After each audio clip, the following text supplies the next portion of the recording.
Well, turning overseas now, US President Joe Biden has warned Vladimir Putin is banking on Congress blocking additional funding for Ukraine in scathing remarks directed at congressional Republicans. Ukrainian President Volodymyr Zelensky met with leaders on Capitol Hill to plead for more funding.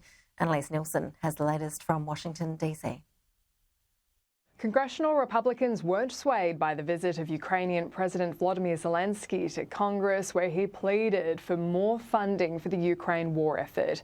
The Congress has to approve the extra funding by January, but it appears that no deal will be done as hoped by the White House before the Christmas recess, which is set to begin in just a few days.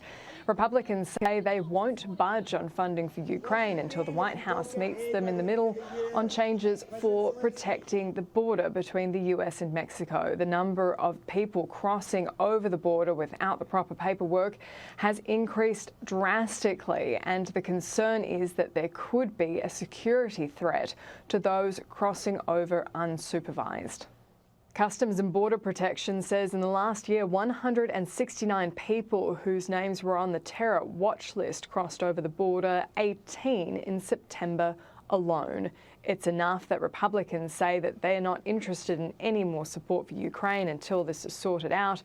Joe Biden has said that they're walking into the hands of Vladimir Putin and doing exactly what he wants. Russian loyalists in Moscow celebrated when Republicans voted to block Ukraine aid last week. The host of a Kremlin-run show literally said, and I quote, "Well done, Republicans." If you're being celebrated by Russian propagandists, it might be time to rethink what you're doing. History will judge harshly those who turn their back on freedom's cause. Today's discussions in the White House and in Congress, across both parties and both chambers, with the Speaker were very productive, and I thank you for the bipartisan support.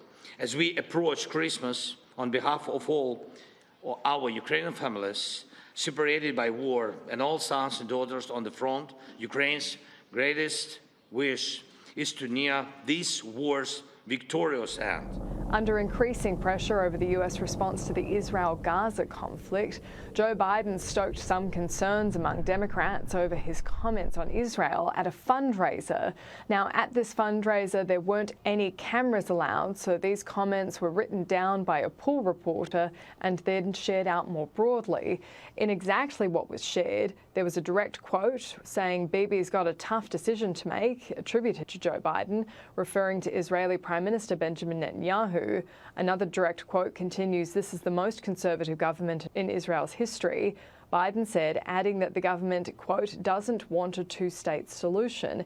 It then continued without a direct quote, saying Israel is starting to lose support around the world, attributed again to Biden, but that he then continued with a direct quote saying Netanyahu has to strengthen and change the Israeli government to find a long-term solution to the Israeli-Palestinian conflict.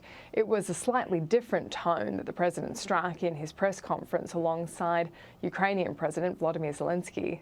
I have had conversations with Bibi Netanyahu, and I want to make sure that we don't forget what we're doing here. We have to support Israel because they're an independent nation that's the brutality, the inhumanity, the way in which Hamas treated the Israelis, and raping and burning and beheading.